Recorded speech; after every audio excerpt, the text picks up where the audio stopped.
ॐ सहना भवतु सहनौ भुनक्तु सह वीर्यं करवावहै तेजस्विनावधीतमस्तु मा विद्विषावहै। ॐ शांति शांति शांति। विशुद्ध मनुस्मृति एकादश अध्याय प्रायश्चित प्रकरण। पिछली दो कक्षा में प्रायश्चित के विषय में चर्चा चली कि प्रायश्चित क्यों किया जाता है और प्रायश्चित करने से क्या लाभ होता है, साथ ही प्रायश्चित किस प्रकार से करें इसकी चर्चा को हमने आगे बढ़ा लिया है। आज हम प्रायश्चित के अंतर्गत चंद्रायण व्रत विधि को समझेंगे।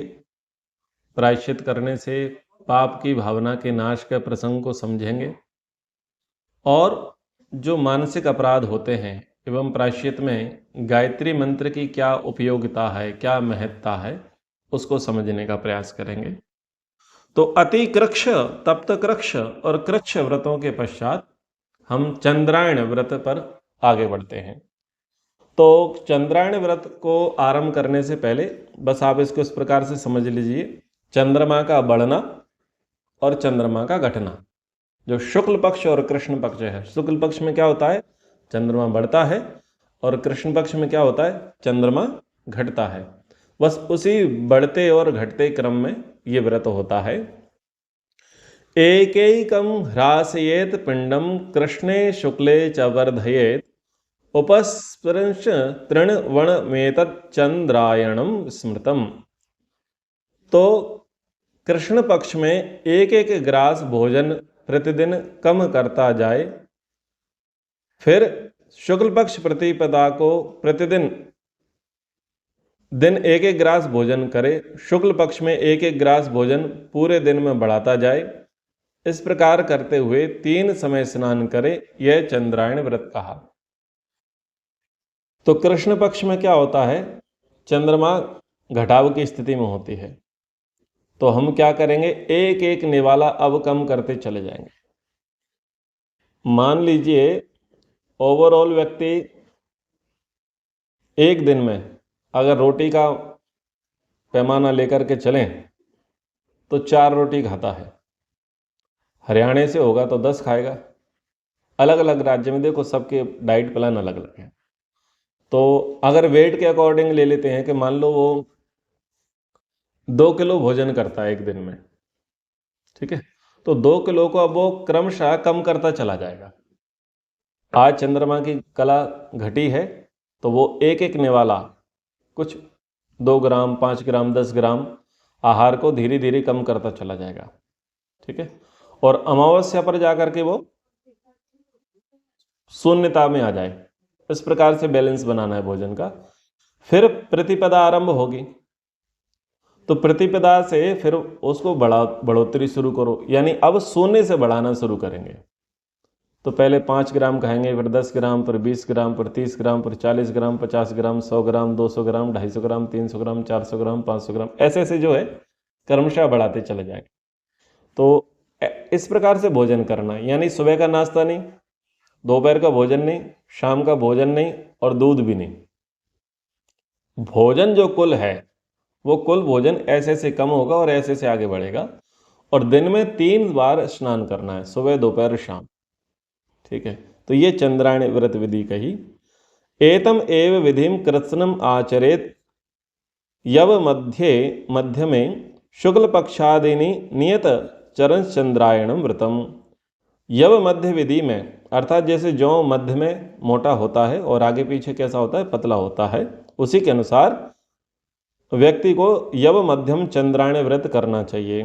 तो व्यक्ति शुक्ल पक्ष को पहले करके, इसमें शुक्ल पक्ष को पहले करेगा, और चंद्रायण व्रत विधि में क्या किया था, कृष्ण पक्ष को पहले किया था। तो इसी पूर्वोक्त संपूर्ण विधि को करे और अर्थात शुक्ल पक्ष से प्रारंभ करके प्रथम दिन में एक एक ग्रास भोजन बढ़ाता जाए, पूर्णिमा को 15 ग्रास भोजन करे, फिर कृष्ण पक्ष के प्रथम दिन से एक एक ग्रास घटाता जाए और अमावस्या के दिन निराहार रहे। ठीक है, तो इसमें ग्रास को दे दिया है, तो ग्रास से स्पष्टीकरण हो गया है, यानी पूर्णिमा पर 15 ग्रास और अमावस्या पर 30 नहीं, 0। तो ऐसे ये यव मध्य चंद्रायण व्रत विधि है। अब जब व्रत करते हैं तो व्रतों में क्या करना है? हवन करना है और गायत्री का जप करना है। महाव्याहृति भी होम कर्तव्या स्वयं अन्वहम अहिंसा सत्यम क्रोधम आर्जवम चा समाचरित। तो प्रायश्चित काल में प्रतिदिन प्रायश्चित कर्ता को स्वयं महाव्याहृतियों से हवन करना चाहिए और अहिंसा सत्य क्रोध रहित रहना, कुटिलता न करना, इन बातों का विशेष ध्यान रखें।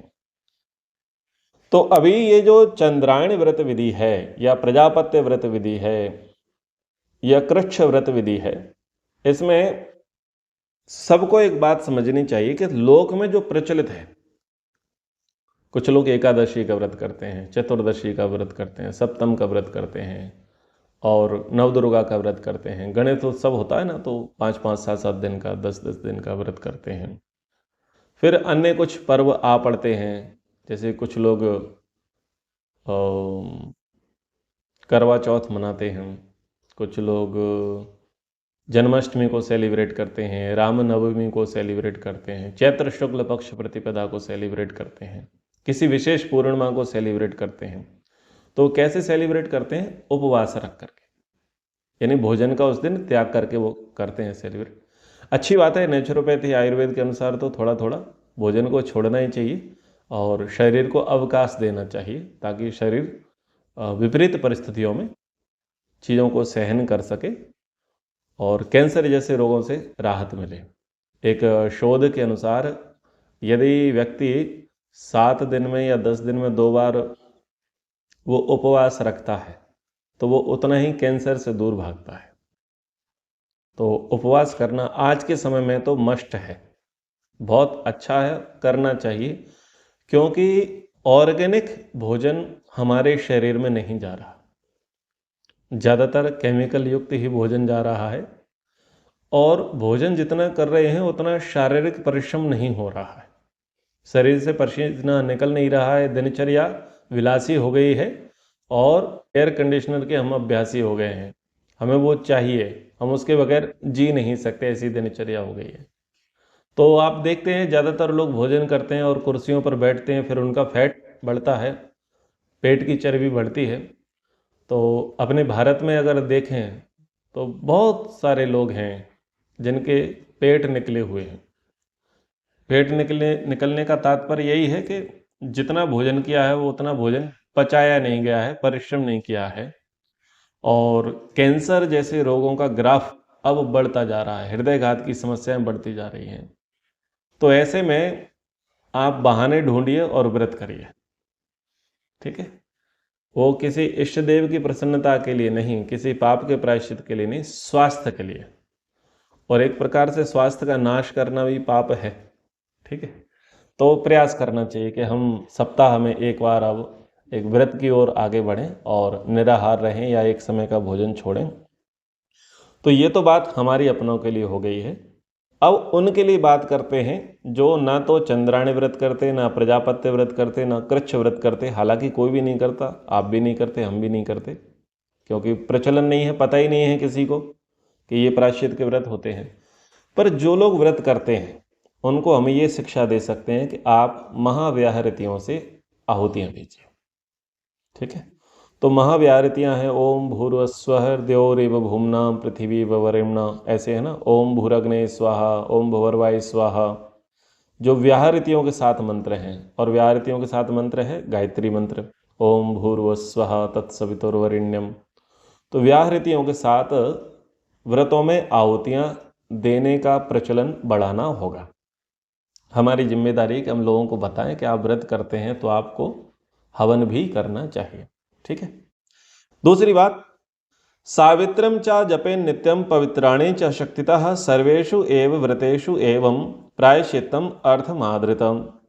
तो प्रायश्चित करता प्रायश्चित काल में प्रतिदिन शक्ति के अनुसार अधिक से अधिक सावित्री गायत्री मंत्र और पवित्र करने की प्रार्थना वाले मंत्रों का जप करें। ऐसा करना सभी व्रतों में प्रायश्चित के लिए उत्तम माना गया है।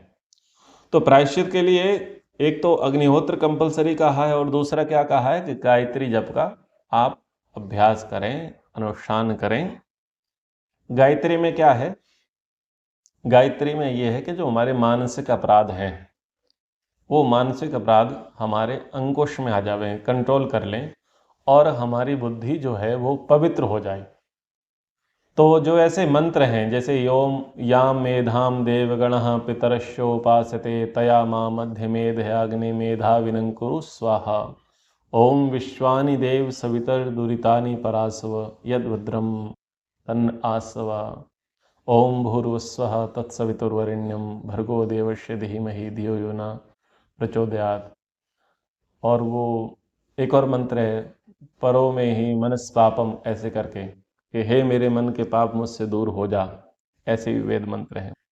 तो जिसमें इस प्रकार की चर्चा है कि जहाँ पर मन की शुद्धि की बात आती है, बुद्धि की पवित्रता की बात आती है और अपराधों से, मानसिक बुरे कर्म, बुरे विचार, बुरे क्रियाकलापों से दूर रहने के लिए जहाँ प्रेरणा दी जाती है, तो ऐसे मंत्रों का हम क्या करें? जप करें।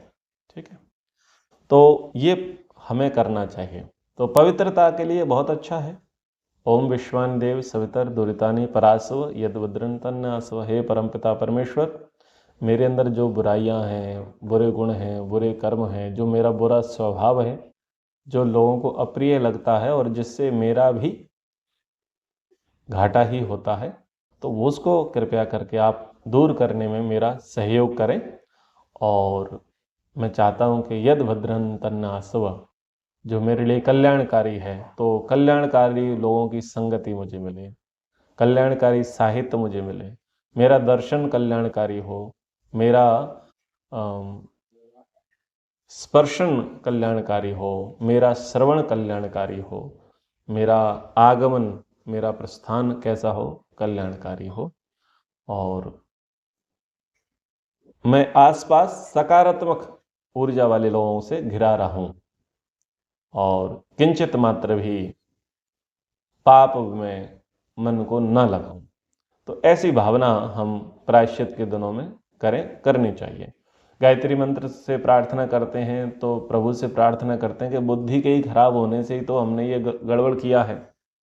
ठीक है, कहीं ना कहीं हम अति ज्ञानी हो गए हैं, इसलिए जानबूझ करके पापों को कर बैठे जो हमें नहीं करना चाहिए था। इसका अर्थ ये है कि हमारी बुद्धि शुद्ध नहीं है, हमारी बुद्धि अपवित्र है।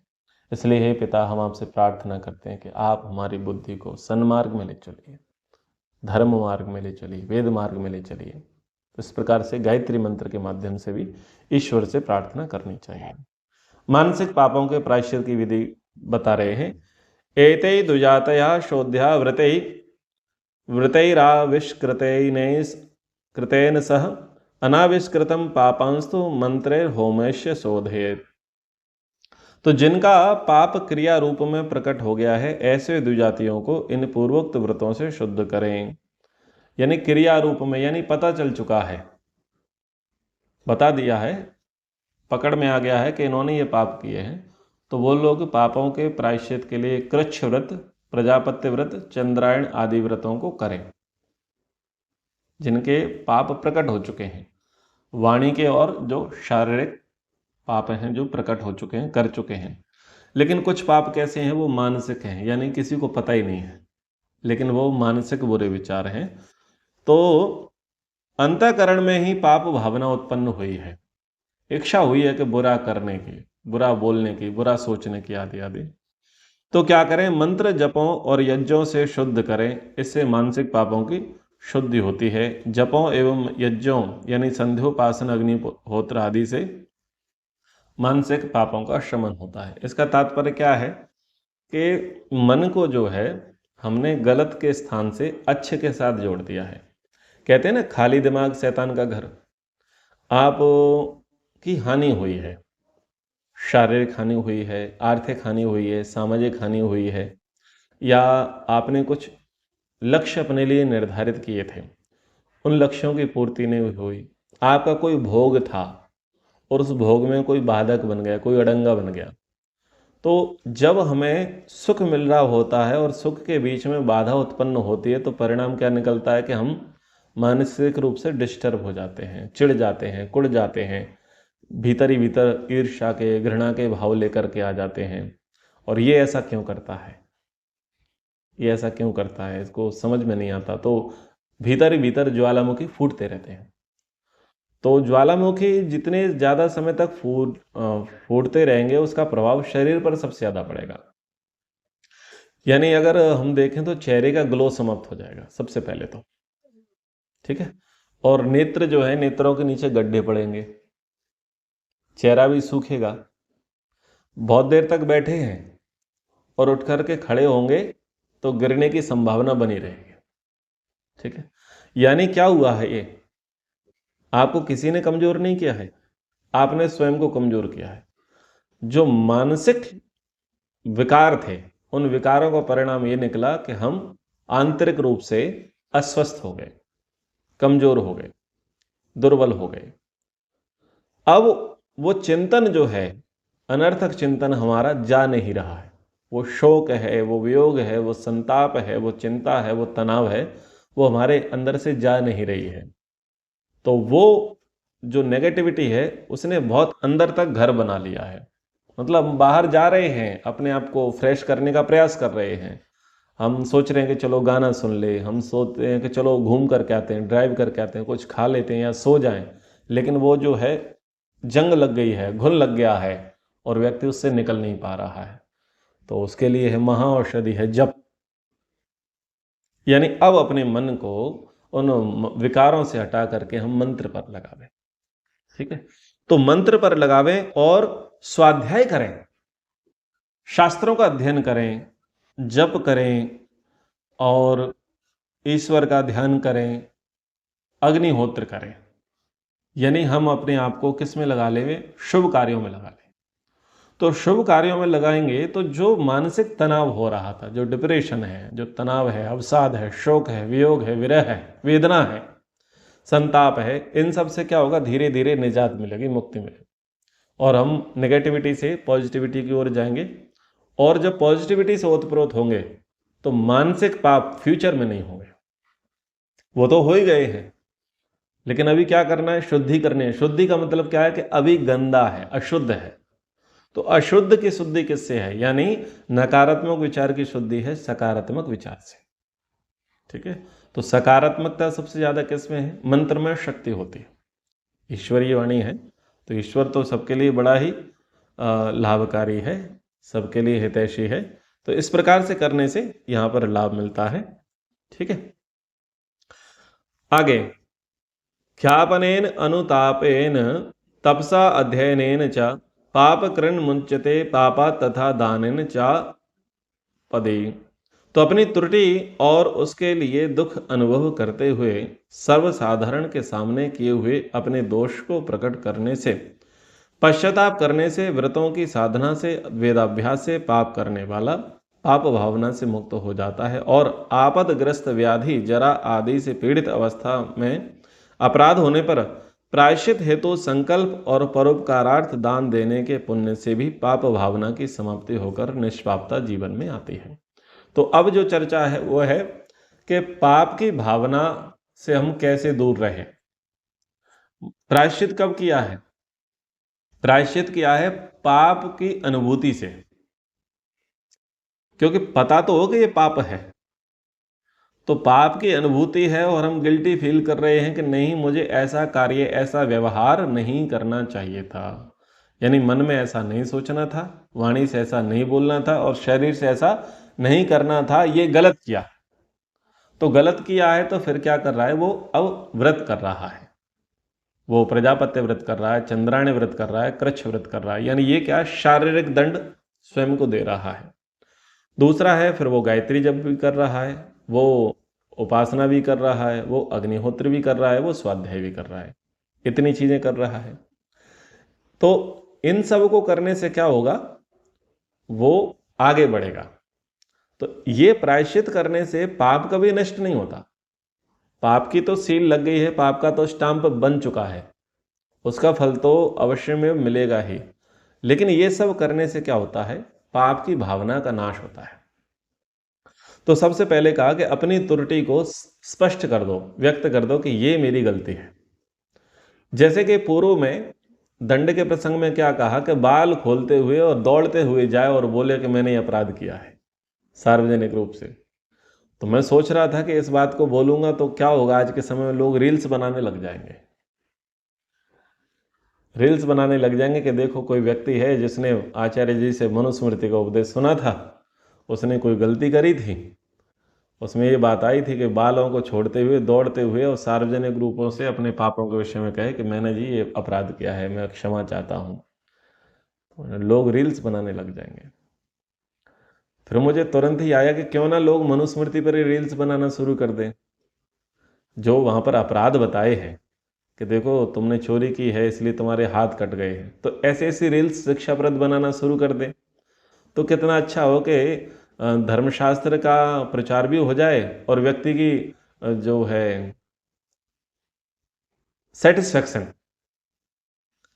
व्यक्ति का भी सेटिस्फैक्शन हो जाए कि मैं कुछ पब्लिसिटी के लिए कर रहा हूं, और लगे हाथों से 2 रुपए भी मिल जाएंगे। लेकिन अच्छी बात क्या होगी कि धर्म का सही अर्थों में प्रचार हो जाएगा। तो आज के समय में बड़ा कठिन है कि कोई व्यक्ति बालों को छोड़ते हुए और दौड़ते हुए सड़कों पर और सबके सामने जाकर के कहे। आजकल तो लोग सॉरी बोलना नहीं चाहते, ये तो बड़ी बात है, अपनी गलती स्वीकार नहीं करना चाहते और डिफेंड करते हैं, आर्ग्यूमेंट करते हैं कि नहीं ये मेरी गलती नहीं है, मैं इसमें गलत नहीं हूं, तो आपकी वजह से है, मतलब इसमें आप कारण है, मैं कारण नहीं हूं, आपकी वजह से ऐसा हुआ है, बाकी मैं तो ऐसा हूं ही नहीं, कभी करते नहीं, मैं दूध का धुला हूं, प्योर शुद्ध पवित्र, यानी परमात्मा की बात तो मेरा ही नंबर है, मैं ही शुद्ध हूं, जो गलतियां की वो तो मैंने आपकी वजह से की है। इतने बड़े वाले लोग हैं। तो अपनी त्रुटि को क्या करें, समझें और व्यक्त करें। अगर सार्वजनिक अपराध है तो सार्वजनिक रूप से कहें, और व्यक्तिगत अपराध है तो व्यक्तिगत रूप से कहें कि जी मैंने आपके विषय में ऐसा बुरा ख्याल लेकर के आया, मैंने आपको ऐसा बोल दिया, मुझे ऐसा नहीं बोलना था, या मैंने आपके प्रति ऐसा कर दिया है, वो मुझे नहीं करना था, इसके लिए मैं आपसे क्षमा प्रार्थी हूँ और प्रायश्चित करता हूँ, कान पकड़ता हूँ कि भविष्य में ऐसा आपके साथ नहीं करूँगा, और इसके बदले यदि आप मुझे कुछ दंड देना चाहें तो वो मुझे सहर्ष से स्वीकार है। तो इस प्रकार से हम व्यवहार करेंगे तो ठीक होगा। यानी सामाजिक अपराधों में हम पब्लिकली बोलें और व्यक्तिगत अपराधों में हम व्यक्तिगत रूप से व्यक्ति को बोल सकते हैं। इससे कम से कम ये तो होगा कि आपकी पाप भावना का नाश हो जाएगा, आपका तो स्लेट साफ हो जाएगी, आपका तो पेज साफ हो जाएगा। लेकिन एक साइड इफेक्ट होगा कि सामने वाले व्यक्ति मान लेगा अच्छा तुम मेरे बारे में ऐसा सोचते थे, क्योंकि आप शुद्धता के साथ सोच रहे हो, उस शुद्धता के साथ सामने वाला सोचेगा इसकी गारंटी नहीं है। तो वो सावधान रहेगा, अलर्ट रहेगा, उसकी मानसिकता क्या हो जाएगी, ये तो ऐसा सोचता है मेरे बारे में, ये एक बड़ी बात है। तो उसको भी आपको अच्छे प्रकार से देखना है कि हम अच्छा करने जा रहे हैं, हवन करने जा रहे हैं और हाथ न जल जाए। तो आप पवित्रता दिखाना चाह रहे हैं तो उससे पहले ये भी तैयारी कर लें कि उसको भी थोड़ा पवित्रता की ओर लेकर के आते हैं। लोग अर्थ के क्षेत्र में तो बहुत आगे बढ़ गए हैं, पर बौद्धिक क्षेत्र में उनकी बुद्धि घुटनों में नहीं, घुटनों से नीचे तलवों में है। बौद्धिक लेवल जो है ना व्यक्ति का बहुत डाउन है, जरूरत से ज्यादा डाउन है। सहनशीलता, समझदारी, संवेदना, सरलता, निरभिमानता बहुत डाउन है हर किसी की, आपकी मेरी, हर फील्ड में बहुत डाउन है। तो वो बौद्धिक लेवल ही हमारा बढ़े, उसके लिए हमें प्रयास करना है, ठीक है ना। तो ये सब करने से, यानी व्रतों को करने से, पश्चाताप करने से, साधना करने से, गायत्री जप करने से पाप भावना से व्यक्ति मुक्त हो जाता है। यानी अब वो आगे से पाप नहीं करेगा, और आगे से पाप नहीं करेगा तो पापों का घड़ा नहीं भरेगा, और पापों का घड़ा नहीं भरेगा तो नरक में नहीं जाएगा। तो लाभ अपना ही है। अपने लाभ को प्रायोरिटी में देखें, दूसरे के लाभ को छोड़ें। स्वार्थी बनो, मुक्ति प्राप्त करो। ठीक है, आगे। यथा यथा नरो अधर्मम स्वयं कृत्वा अनुभाषते तथा तथा त्वचेत वाहिस्तेन धर्मेण मुच्यते। अधर्मयुक्त आचरण करके मनुष्य जैसे जैसे अपने पाप को लोगों से कहता है, वैसे वैसे सांप की केंचुली के समान उस अधर्म से, अपराधजन्य संस्कार से वह मुक्त हो जाता है और लोगों में उसके प्रति अपराधी होने की भावना समाप्त होती जा रहती है। तो जैसे केंचुली जो है, सांप जो है केंचुली को छोड़ करके एक नया जीवन प्राप्त कर लेता है, एक रिफ्रेश हो जाता है, शुद्ध हो जाता है। ऐसे ही अपराध बोध में हम रहें और अपने अपराधों को जिसके प्रति कहा है उसके प्रति कहें, उससे क्षमा की याचना करें, तो हम भी उस प्रकार से शुद्ध हो जाते हैं। लेकिन बात मैं वही कह रहा हूँ, व्यवहारिक कह रहा हूँ इसमें, कि सामने वाला मैच्योर होना चाहिए। कभी कभी क्या होता है कि हम अपनी तरफ से उदारता दिखाते हैं और हम बोलते हैं कि भाई हमने तुम्हारे विषय में ये सोच लिया था, वो सोच लिया था। तो पहले तो वो साइलेंट था, बाद में वो हाइपर हो जाता है। मतलब करने क्या गए थे, हवन, और हाथ जल गया। तो इसको भी थोड़ा विचार लें, ये बड़ी व्यवहार की बात है। यथा यथा मनस्तस्य दुष्कृतम कर्म गरहति तथा तथा शरीरम तत्ते न अधर्मेण मुच्यते। और उसका मन, आत्मा जैसे जैसे किए हुए पाप अपराध को धिक्कारता है कि मैंने ये बुरा कार्य किया है, मुझे नहीं करना चाहिए था, आदि आदि, वैसे वैसे उसका शरीर उस अधर्म से मुक्त निवृत्त होता जाता है और बुरे कर्म को बुरा मानकर उसके प्रति ग्लानि होने से शरीर और मन बुरे कार्य करने से निवृत्त हो जाता है। यह एक साइकोलॉजी यहाँ पर कही है। ये अगर व्यक्ति पाप से मुक्त होना चाहता है तो पहले वो समझे कि मैंने पाप किए हैं, फिर उसे ये भी समझना है कि मुझे पापों का प्रायश्चित करना है। और तीसरी बात यह है कि वो पापों का निष्ठा के साथ, श्रद्धा के साथ, तपस्या पूर्वक प्रायश्चित भी करे। अगर वो ऐसा करता है तो ही वह भविष्य में पाप करने से बच जाएगा। अगर वो ऐसा नहीं करता है तो भविष्य में वो पाप करने से बचेगा नहीं, वो पाप में बढ़ेगा। समाज में ये देखा जाता है कि यदि जब तक व्यक्ति पकड़ा नहीं जाता तब तक वो पाप करने से बाज नहीं आता। किसे नहीं पता कि क्या पाप है। मैं समझता हूं कि जो भी लोग अनाज खा रहे हैं उनको छोटे बड़े स्तर से पाप तो समझ में आता ही है कि क्या पाप है। ठीक है, जिसकी बुद्धि का स्तर ज़्यादा हो जाता है, जिसने बहुत ज़्यादा शास्त्र पढ़ लिए होते हैं, उसका दायरा दृष्टिकोण थोड़ा और बड़ा हो जाता है। वो समझ लेता है कि पाप का पैमाना, पाप का व्यापार, पाप की वृत्ति कहाँ तक फैली हुई है, यानी उसकी सोच बड़ी हो जाती है। ऐसे उसको पुण्य का पैमाना भी समझ में आ जाता है। पर जो बिल्कुल पटे वाला है, मतलब झुग्गी झोपड़ बस्ती में रहता है, स्लम एरिया में रहता है, वो भी समझता है कि पाप क्या है। ठीक है, पुण्य क्या है उसको भी समझ में आता है। लेकिन वो झुग्गी झोपड़ बस्ती से लेकर के और बहुत बड़े बड़े महलों में रहने वाले, बहुत निरक्षर व्यक्ति से लेकर के पूर्ण शिक्षित व्यक्ति तक, ठीक है, एक 4th क्लास के कर्मचारी से लेकर के 1st क्लास के कर्मचारी तक, संतरे से लेकर मंत्री तक, पाप पुण्य सबको समझ में आते हैं। लेकिन जब तक वो बच रहे होते हैं तब तक ही वो पाप कर रहे होते हैं। वो जितना जितना बचते चले जाते हैं उनके पाप में प्रतिशत बढ़ता चला जाता है। उनको लगता है कि अभी तक तो पकड़े नहीं गए, तो बस इसी लेवल से, इसी एवरेज के साथ हम करते रहेंगे। और कुछ लोग क्या करते हैं, डेयरिंग दिखाते हैं कि अब इसमें हमें क्या करना है, अभी वृद्धि करना है, एक बड़ा हाथ मारना है, एक बड़ा चांस लेना है, एक रिस्क लेना है। तो दोनों प्रकार के लोग होते हैं।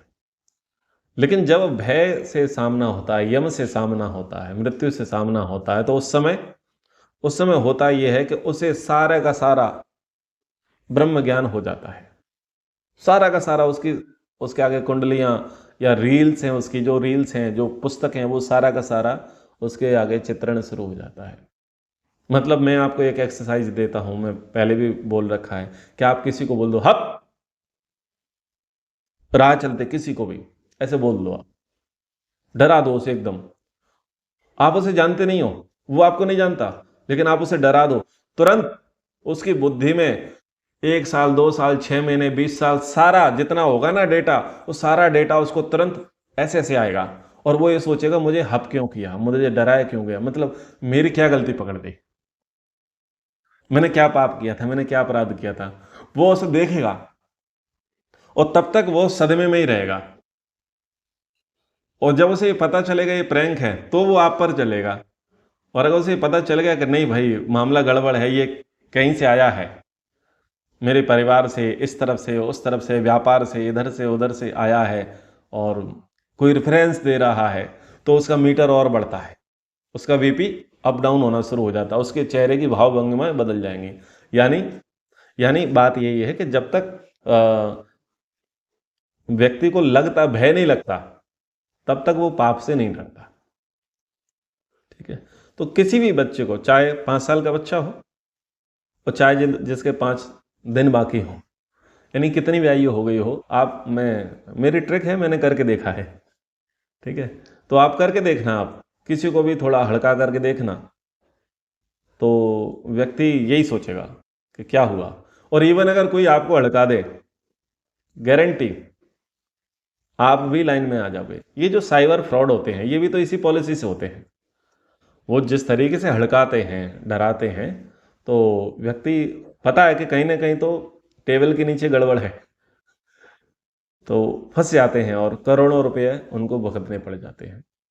तो पाप ये क्या कर रहे हैं कि पाप भावना का नाश हो जाएगा, कि जैसे जैसे हम गिल्टी फील करते चले जाएंगे, प्रायश्चित करते चले जाएंगे, तपस्या करते चले जाएंगे, गायत्री का जप करते चले जाएंगे, अध्ययन करते चले जाएंगे, स्वाध्याय करते चले जाएंगे, अग्निहोत्र करते चले जाएंगे, दान देंगे, दान देंगे, परोपकार के कार्य करेंगे, शारीरिक रूप से सेवा का कार्य करेंगे, तो क्या होगा, धीरे धीरे पाप भावना का नाश होता चला जाएगा। और फिर कोई आपको हड़काए तो आप सोचोगे क्या बात हो गई, क्योंकि आप तब तक शून्य हो चुके होगे, उन सब चीज़ों से शून्य हो चुके होगे। आप ये सोचोगे इसको कहीं ना कहीं मति भ्रम है, ये आखिर क्यों आया है, मैंने तो कुछ किया नहीं है। और अगर हमने प्रायश्चित नहीं किए, पाप भावना का नाश नहीं किया, तो वो सोचेगा इसे क्या पता चल गया, ये ध्यान रखना। वो ये सोचेगा इसे क्या पता चल गया। कृत्वा पापम ही संतप्य तस्मात् पापात् प्रमुच्यते नैवं कुर्यात् पुनरिति निवृत्त्या पूयते तु सह। मनुष्य पाप अपराध करके और उसके लिए पश्चाताप करके उस पाप कर्म से छूट जाता है, यानी पाप के फल से नहीं छूटता, अर्थात उस पाप को करने की उसके अंदर जो प्रवृत्ति है वो फिर से नहीं आती है, और फिर कभी इस प्रकार का कोई पाप नहीं करूंगा, इस प्रकार संकल्प करने से बाद में पाप से निवृत्त होने से वह व्यक्ति पवित्र आचरण वाला बन जाता है। तो कई ऐसे दस्यु हुए, डाकू हुए, जिन्होंने अपराध बोध किया, प्रायश्चित किया और बाद में वो संत बने। ठीक है। कई ऐसे करप्ट लोग थे जिनको अपराध बोध हुआ और वो बाद में संत बने। जैसे हरियाणा में ही एक व्यक्ति का नाम सुना जाता है, फूल सिंह पटवारी। फूल सिंह पटवारी ऐसा व्यक्ति था जिस जिससे करप्शन, जिस जिससे घूस लेता था, वो हमेशा लिखता था कि मुझे कहाँ से कितना कितना मिला। तो जब वो आर्य समाज के सत्संग में गया तो उसको पता चला कि भाई ये अधर्म का धन नहीं कमाना चाहिए। तो उसने अपनी डायरी उठाई 20 वर्षों की, और जहाँ से उसने रिश्वत लेना शुरू की थी, वहाँ से उस व्यक्ति को अपना पैसा वापस देने का उसने शुरू किया। पर लोग भी बड़े अच्छे रहे, उन्होंने कहा कि ये पाप की कमाई है, ये तू अपने पास ही रख, हम इसे अपने पास नहीं रखेंगे। तो बाद में जाकर के उसने गुरुकुल बनाया, गुरुकुल खानपुर ऐसा कुछ नाम है। तो व्यक्ति सुधर सकता है अगर सुधार चाहे तो। और हमारे अंदर, हमारे भारत के अंदर बहुत सारे इतिहास हैं जिसमें लोगों ने अपने आप को पवित्र किया है, शुद्ध किया है। इसमें कोई भूल करके भी वाल्मीकि जी के प्रसंग को ना जोड़े। ठीक है। वाल्मीकि जी के विषय में लोग ऐसा मान लेते हैं कि वो पूर्व जन्म में या पूर्व काल में कौन थे, अंगुली रत्नाकर नाम के डाकू थे या अंगुली मार नाम के डाकू थे। भाई वो कोई डाकू वाकू नहीं थे, ब्राह्मण पुत्र थे, प्रचेतस मुनि के 10वें पुत्र थे। क्योंकि होता ये है कि वीडियो जब पोस्ट होगी और ऐसा प्रसंग कोई सुनेगा तो लगे हाथ व्यक्ति यूट्यूब पर कमेंट कर देगा, बोले जैसे वाल्मीकि। तो मैं इसलिए ये पहले ही कह देना चाहता हूँ कि वाल्मीकि जी कोई अछूत नहीं थे, कोई शूद्र नहीं थे, कोई अधम नहीं थे, कोई पापी व्यक्ति नहीं थे, वो तो ब्राह्मण पुत्र थे। ठीक है। एवं संचिन्त्य मनसा प्रेत्य कर्म फलोदयम मनोवांग मूर्ति भी नित्यम शुभम कर्म समाचरेत। इस जन्म में यदि फल नहीं मिला तो मरकर कर्मों का फल अवश्य मिलेगा। मन में इस विचार को रखते हुए मनुष्य मन, वाणी और शरीर से सदा शुभ कर्म किया करे। तो ये प्रमाण भी मिल गया, ठीक है, ये प्रमाण भी मिल गया और संदेश भी मिल गया। मनुस्मृति कहती है कि अगर इस जन्म में मनुष्य ने कोई कर्म किया है और अगर उस कर्म का फल उसे इस जन्म में नहीं मिला है तो प्रेत्य यानी मर करके अगले जन्मों में उस कर्म का फल उसे अवश्य मिलेगा। ठीक है, ये हो गया प्रमाण। और दूसरा हो गया व्यवहार कि व्यक्ति पाप भावना से कब दूर हो सकता है, जब उसे लगेगा कि अगर इस बार मैं नहीं पकड़ा गया, ईश्वर का दंड भयंकर है, उसकी लाठी में आवाज नहीं है, आवाज नहीं है, वो मारेगा, पक्का मारेगा। तो जब ईश्वर का दंड रहेगा कि कर्मों का फल तो हमको मिलना ही है, इस बार बच गए तो क्या हुआ, पर उससे नहीं बच सकते। ठीक है, अब नहीं मिलेगा तो आगे तो अवश्य ही मिलेगा, कर्मों का फल, पापों का दंड अवश्य मिलेगा। तो ऐसा अगर वो विचार करेगा तो क्या होगा, वो पाप से बचने का प्रयास करेगा, प्रायश्चित करेगा। ठीक है, आगे फिर और जो शेष विषय हैं उनको लेने का प्रयास करेंगे। समय के अनुसार कक्षा को विराम करते हैं। एक बार ओम का उच्चारण। ओम।